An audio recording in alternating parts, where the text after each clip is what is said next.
Welcome back to Build a Case. This is a series where I talk about something true crime, some sort of crime, something, something like that. And I build a Lego set that vaguely retains to the topic. Today we are building this guy. Oh, sorry about the light. This guy. Now, I'm looking forward to this set so much. It is the Lego Orchid set. It was one of the first Lego botanical collection sets. It came out in 2022. It's 2025 right now. That was about 3 years ago. And I finally just got my hands on this.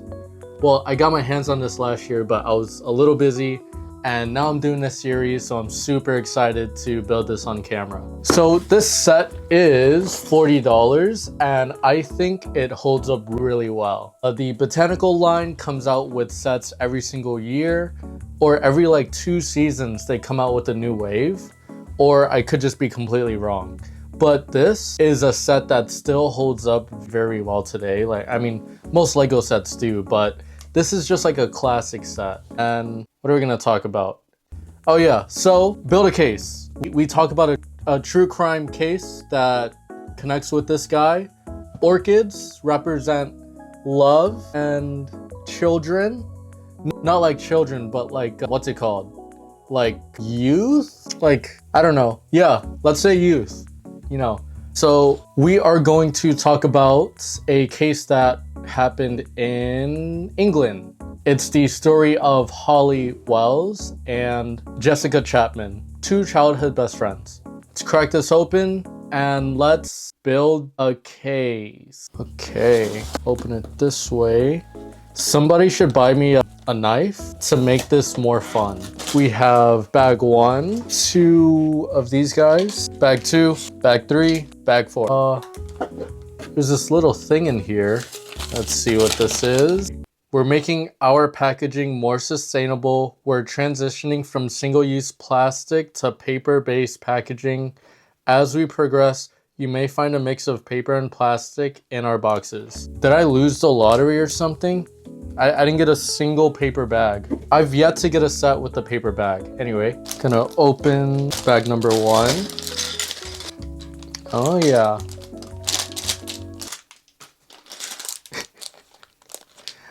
I tried flinging it off screen and it came back to my table. Okay, let's see. So we are starting with the base. It looks like this is how big the set's gonna be. That's kind of small. And I'm gonna get started. I really don't like the vase of this set and I'm probably gonna change it, but we're not gonna do that in this video. I might, it depends when this video comes out, but I might throw in a clip at the end of what I actually do with this set and how I present it. But I mean, it's not horrible. I just feel like it was one of the first ones and Lego was just kind of doing whatever. They really feel like it's not a strong looking vase if you look at the set. But while I build this, I'm not gonna say build a case again, but it's a good tagline, right guys? Am I crazy? Am I I don't know. I'm the one that came up with let's build a case, guys. I came up with that. I don't know if it's weird. I don't know if it's oh, that's fun, that's fresh, cool, or if I'm a crazy person.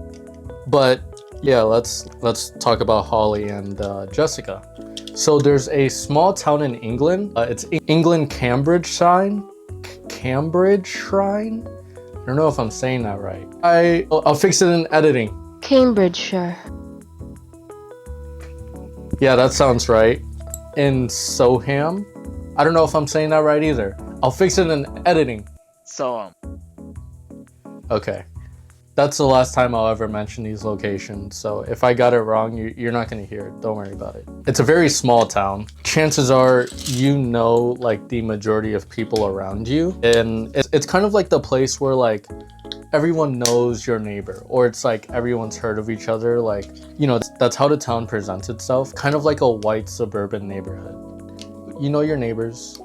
Is everybody chill and happy? For the most part. I will say recently, I mean, dude, these neighbors, they be having beef. but this was back in 2002. So it was back when everything was like still chill or whatever. So either way, it's a very friendly town. It was one day during the summertime where the town wasn't so friendly, and I'm pretending it's very lighthearted, but it's actually a pretty bad case, especially with it being so recent. I mean, so far from the build a case scripts I've written and for the sets that I have prepared, this is probably the latest case, and granted it was like 22 years ago. While I was doing research, I found it's something that still impacts the community today. Take my jokes with a grain of salt. I mean, I'm just a guy that talks a lot, or I mean, I'm just a chill guy. But it was one summer day in 2002 where two little girls, Holly Wells and Jessica Chapman, were murdered. And so that's pretty much what we're going to talk about today. I have these here we're putting together, it seems, and I just stacked them on top of each other. And that sort of forms like the base of what will be the vase. That's kind of small. I think I got to put like 2 more of these together. So Holly and Jessica were inseparable best friends. They were very longtime friends since they were toddlers, and they, you know, grew up together. They grew up with like families that were very close, and they grew up very close together. Holly was very like sportsy. She was very active. And then on the other hand, Jessica was more so like kept to herself and artsy and creative. You know, she was more in tune with like her mind, where Holly was more in tune with like her body and being active. And you know, they weren't super different, but you know, despite their differences, they were like indubitably, they were best friends. And they were just about 10 years old when, you know, everything happened. It was the summer afternoon, August 4th, 2002. Look at that, guys. Is it focused? No way it's focused. Oh my God damn it. Look at that, guys. So we're going to turn these, I guess.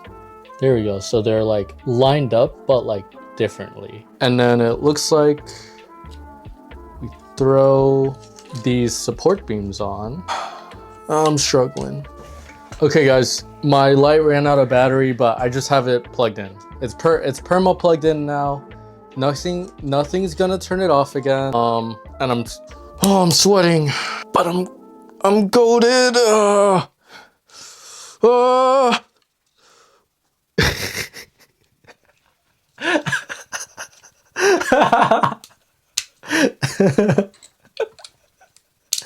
I think it's like a TikTok audio or the guy's yelling.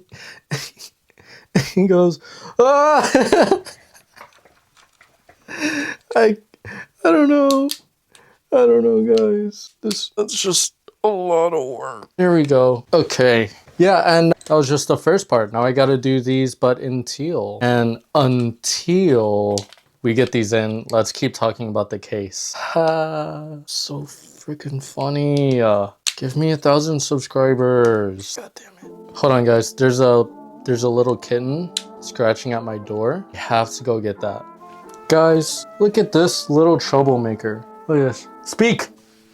It's okay. Speak to the camera. Tell them you're happy.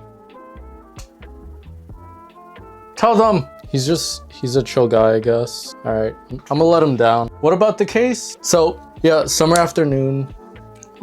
Summer afternoon in the afternoon in 2002 on August 4th, Holly and Jessica went to a local store. Holly wearing a red England football team jersey, Jessica in a white top, both wearing denim shorts. They had left sometime after 5 p.m. and they were supposed to be back home within the hour before 6 p.m. The thing is, after they left, neither of them came back. I'm so stupid, guys. Oh my God, I did this wrong. God damn it. Okay, I'm gonna fix this off camera. Turn the camera off. Turn it off. Turn the camera off. Did I do this wrong? Okay, I did it wrong, but I didn't do it like super wrong. So as you can see, there's like different pegs here. And when I put these in, I thought I needed all 4 pegs to line up, but it's only 2 pegs that I need to line up. So I'm chill. And I actually made it harder than it had to be. Which, I mean, story of my life. Is this right? Yeah, okay. So, yeah, they didn't show up back home. And it wasn't until after like 7 p.m. the family became like super concerned. And that's when they decided to call the police. And Holly's father, Kevin Wells, was the one that started the search. He started the search with the police, and eventually they got the whole town to help look for the children. After hours of searching, those hours turned into days, and what became a very simple missing persons case soon became something much more complicated. Bag 2. So, okay. It looks like we're just building the vase, or we have been building the vase. We're going to build the outside. So days went by and the girls were not found, despite practically the entire town looking for them. You know, it's not a big town either. And so it was just like very difficult to grasp how difficult it was to find these 2 little girls. The thing is, that's what they told the public.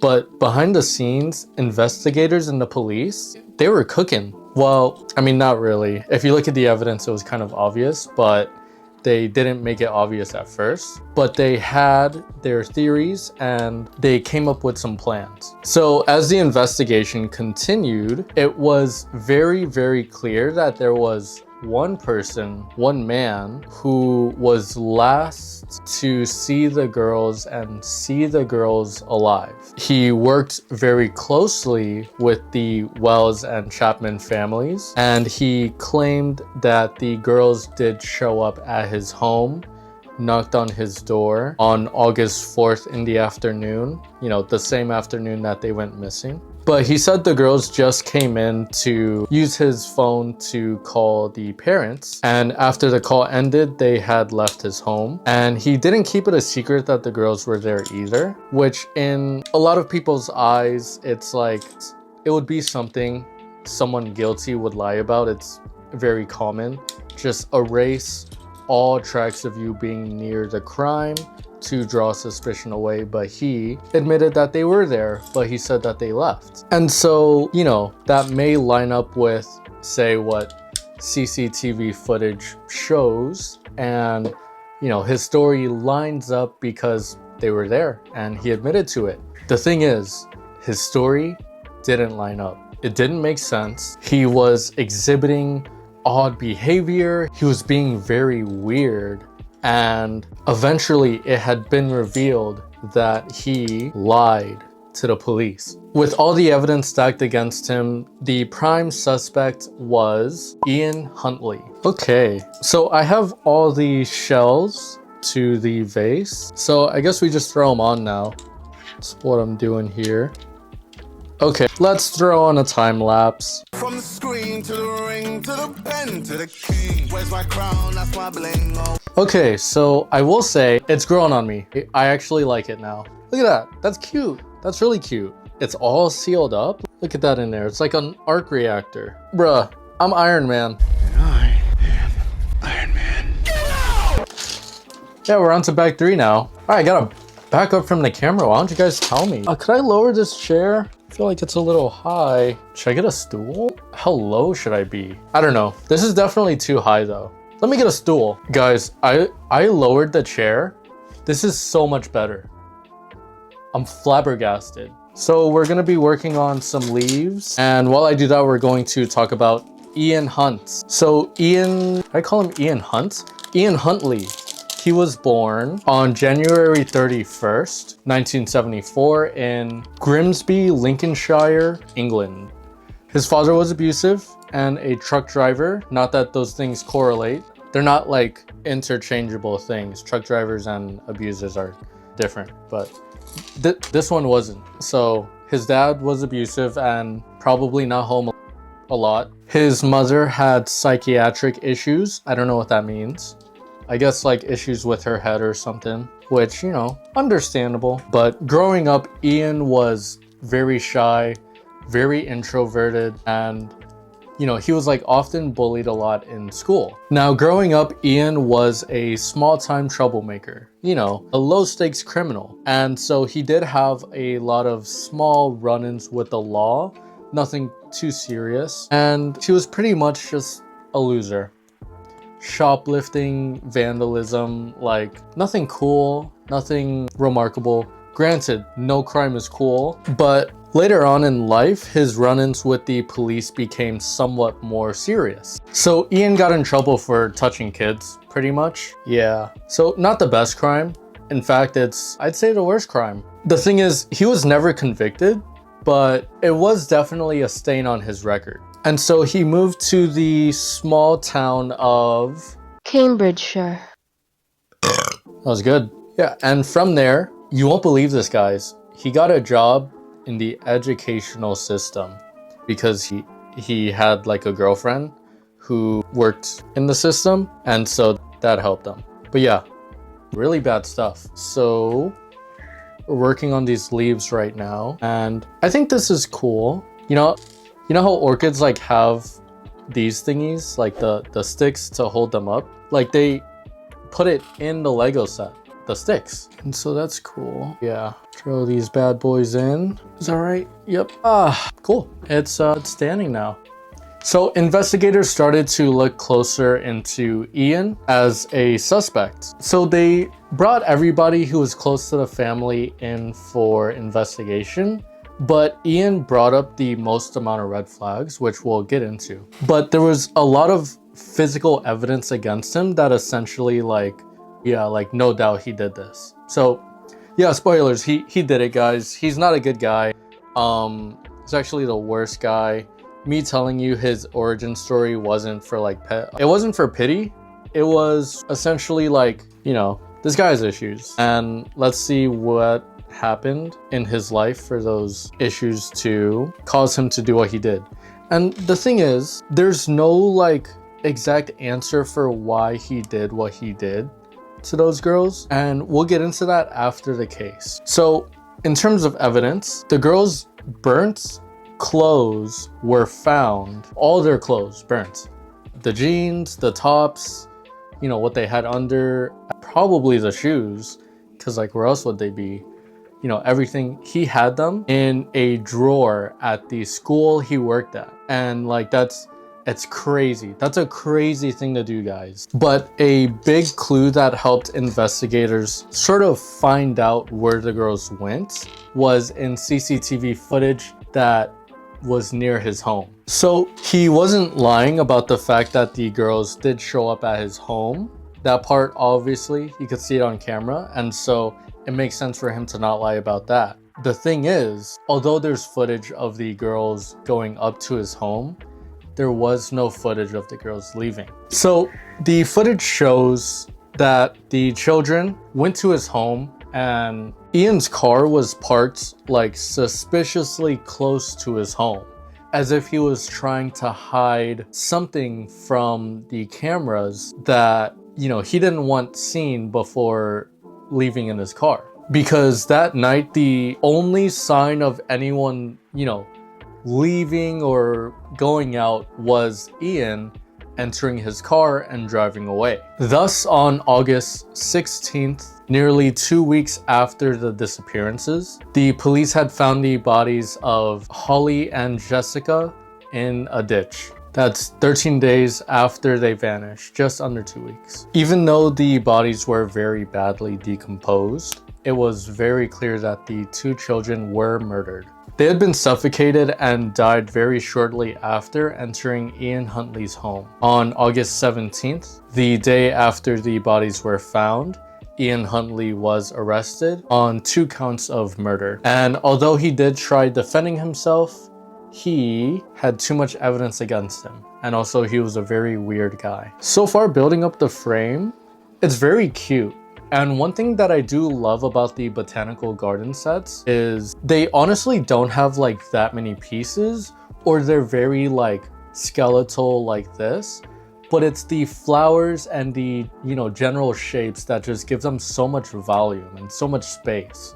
And so this set was $40, and typically a $40 play set would be maybe like this size.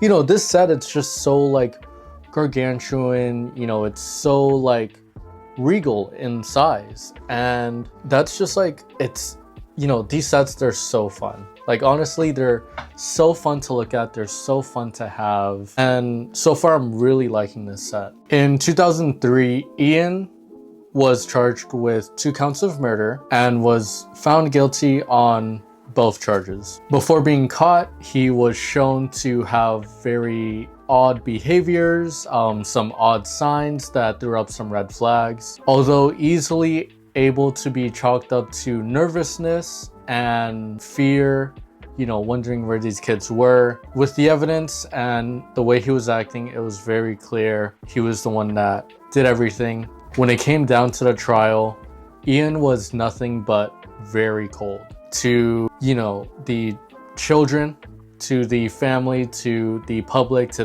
the entire case. He wasn't nervous or scared, he wasn't shaky, he showed no empathy, and thus he got life in prison. Okay, so we're going to put all of these cute little branches on. Here we go, and there we go. Look at that, that's nice. Interesting assembly here. So we got, focus please. So we have these little guys, and I have to put them in like right under here. I don't know if that's like to make it look a little less blocky, because I mean, it does kind of just like cut off. Let me see if I could find another one. Like right here, you could see it just kind of does that. And so they have me put this little assembly together just so I could slide that in there. And then one more down here. Yeah, I wonder if I do anything with that or if it's just gonna stay like that. So far, I'm really liking the set. Now I just gotta put 2 giant leaves together. Wha-bam. One more. Boom. And wha-bam. Am I missing a step? I was. Okay. There we go. And what the? Okay. You just slide one right in there. Other one right there. Okay, there we go. Looks like here. Interesting. Ow. Scraped my hand a little. Making another leaf, slightly smaller. Wha-bam. And I'm just assuming that one goes like here. So there we go. I don't know if there's like a good way for me to pose it. I guess this way, right? That's fair. And then looks like I'm missing a piece. Here we go. Silly. I'm just a silly guy, I guess. Well, bam. Okay, I guess it's just like that. I don't know how I feel about that, but that gets thrown in right there. All right, put it this way. Yeah, that's cute. It's a cute little guy. I'm not gay. Okay, a lot of spare parts. So that's good. We are on to the final bag. I will now talk about the motives behind the murder. So let's talk about his motivations. Why did he kill these kids? He was so close with the family. He had a bad history, but he, you know, restarted. And that's something like, first off, I don't feel like people deserve that, but you know, if it's something you got, obviously he didn't deserve his second chance, even though he didn't like get in trouble with the law, or it wasn't proven that he was like touching kids or whatever. You know, he killed some kids, and so I'm pretty sure whatever his past charges were, like, they were probably charged for good reason. And for him to like run away and essentially get a fresh start, I feel like you have to turn your life around. Like, you don't have that choice anymore to do bad things. But then he killed 2 kids. So even though the reason for the murders are unknown, there are a couple of theories. Opportunity and impulse. So this is the most likely scenario, or at least what people could come up with. But it's essentially just the fact that Ian saw the girls as an opportunity, you know, a chance to fulfill not like his wildest dreams, but his impulses. And that was violence, you know, working around kids. And with the history he has, which I mean, nobody knew except his girlfriend. I think his girlfriend knew, and he like manipulated his girlfriend into helping him, and we'll get into that in a little bit. But essentially the situation that he was put in with the children was, it was very easy for him to act on his impulses because they were just there. It was getting dark, it was getting night, you know, the two girls just came knocking at his door, and it's like, I guess he just had an urge. So it's said that this is an impulse he had, you know, to murder them, to suffocate them because of the opportunity that he was presented. It was like, you know, the expression like put on a silver platter, or like given on a silver platter. Like it was very easy for him, which isn't a good thing. Let's get that straight. It's not a good thing, but it's believed that's how he saw things, and so it was very easy for him to act on it. Another popular theory is sexual motivation. He dated some kids in the past and was never charged on it, and it could very well be his own hubris that failed him because he believed he was untouchable. He didn't get caught in the past. Like, what are the chances that it's going to bite him in the butt? Whoa, guys, this is so interesting. This is actually so cool. Not the P. Diddy.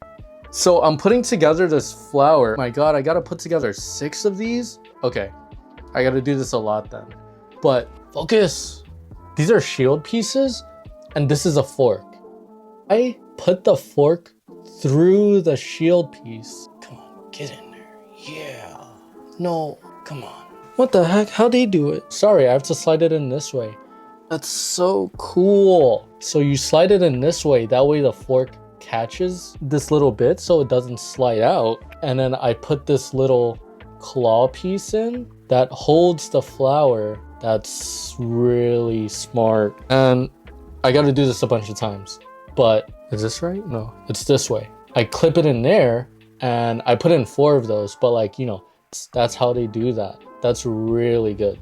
I really like that. I don't like how I have to build this 6 times. But yeah, P. Diddy. So he got in trouble in the past. It's bound to happen again. You know, like one of my favorite shows, To Catch a Predator, very funny. You watch videos on what happened afterwards, and a lot of those people, like, okay, sure, a lot of those people, they try to start a new life, but then people won't let them because they're on national TV. And so all their information's out, so they could never have a normal life, which, you know, slay. What was I getting at? What was I saying? Slay. Yeah. There's still a lot of predators out there. And even on the show, there's predators that after being released, after being on, you know, whatever they're on, and after being given like a second chance, they do it again. And if it's not on the show, like you watch videos on what happened afterwards, and like they do it again. Now, what people think happened, or like the reason he did this, wasn't just for his, you know, desires like that, but it was more so like the control and power aspects, which likely came from not having any control growing up, which is why he had so many run-ins with the law, you know, not fitting in and just being like a general loser. And so it is also likely he killed them for his own pleasures, and in other words, power over them. Not that that's any better. Either way, this guy still sucks. A lesser known or spoken about theory is related to his relationship with Maxine Carr. She was his girlfriend, or I don't know, they were dating, or however that works. I don't know, British people, they're weird.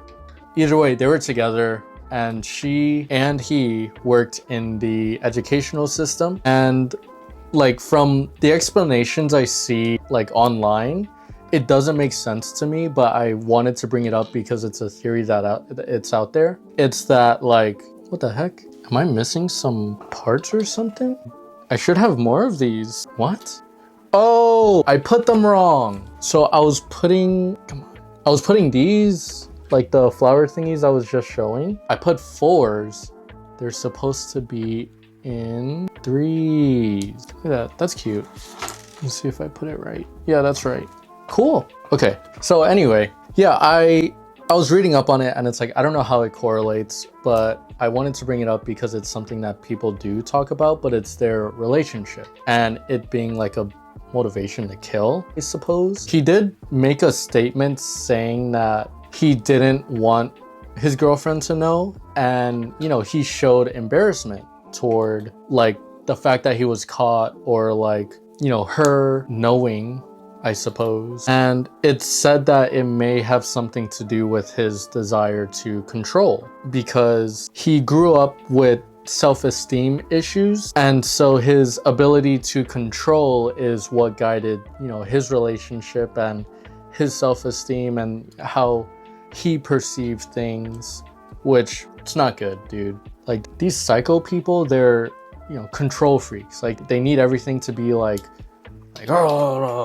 crazy people. But the way people correlate the murders with the relationship is, you know, in all the theories, one thing is consistent, and it's power/control. And it may be because of his relationship, he felt the drive and the power to push himself and carry out with the murders, essentially. But the last thing I'd want to do is actually, you know, put the blame on anybody else. It was fully his decision to do what he did. I'm not going to say it was the relationship that gave him the power.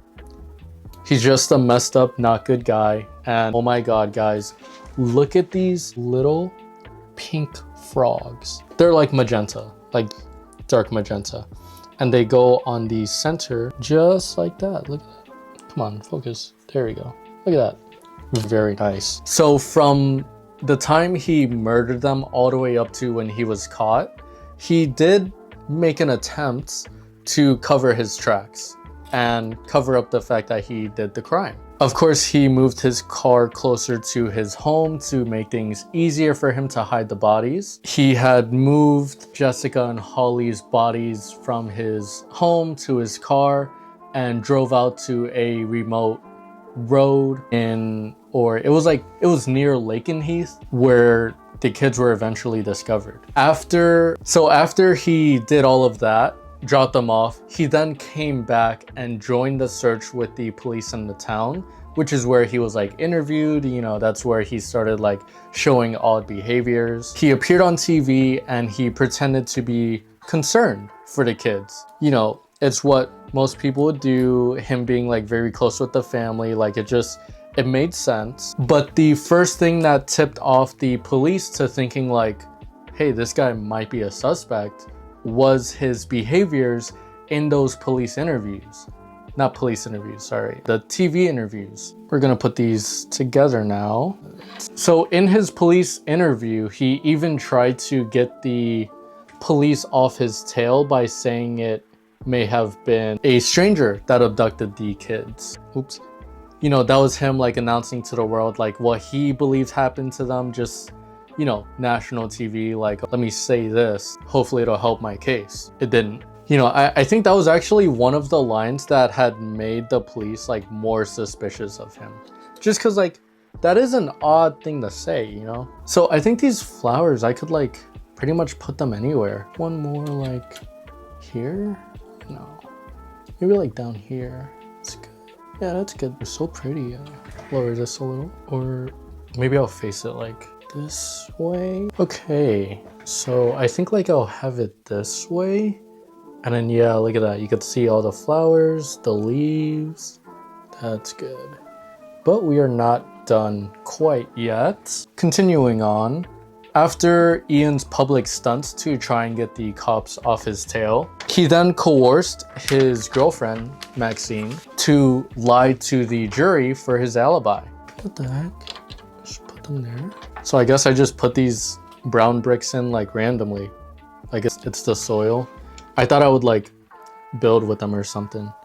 Okay, I guess. But yeah, he coerced her to say that like, you know, the girls did walk away. Like, you don't gotta worry about Ian. He didn't do it, even though like she wasn't even there. And the thing is, it's like, without even knowing it or like doing that much, her lying about her alibi made her an accomplice to murder.